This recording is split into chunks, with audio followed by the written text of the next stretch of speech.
আসসালামু আলাইকুম ইমরান। আমি আজকে আপনাদেরকে পাট শাক দিয়ে মসুরি ডাল রান্না করে দেখাবো। এখানে পাট শাকটা ধুয়ে পরিষ্কার করে নিয়েছি। এখানে ডালটা আমি পরিষ্কার করে ধুয়ে একটা বাটিতে ভিজিয়ে রেখেছি। এখন ডালটা একটা হাঁড়িতে নিয়ে নেব। এখানে ডালটা একটা হাঁড়িতে নিয়ে নিয়েছি এবং দিয়ে দিয়েছি পেঁয়াজ। এখন দিয়ে দিব লবণ, হলুদ আধা চামচ, কাশ্মীরি লাল মরিচের গুঁড়া আধা চামচ, ধনিয়ার গুঁড়া আধা চামচ, জিরার গুঁড়া আধা চামচ। এখন দিয়ে দিব এখানে সয়াবিন তেল।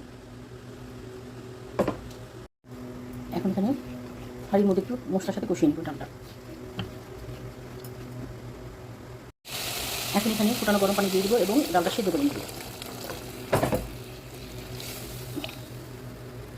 এখানে ডালটা সেদ্ধ হয়ে গেছে। এই পর্যায়ে এখন আমি দিয়ে দিব পাট শাক, ধুয়ে নেওয়া পাট শাক দিয়ে দিব।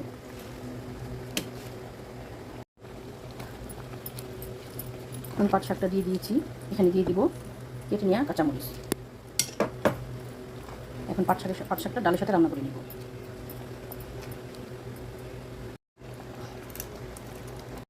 পাট শাকটা ডালের সাথে সেদ্ধ হয়ে গেছে। এখন বাগার দিয়ে দিব। এখন এখানে পেঁয়াজ, রসুন এবং তেল দিয়ে দিয়েছি। ভালো করে এটা বাদামি করে ভেজে নেব। পেঁয়াজ রসুনের সাথে শুকনো মরিচটা দিয়ে দিয়েছি। বাদামি করে ভেজে ডালের উপর দিয়ে দিব।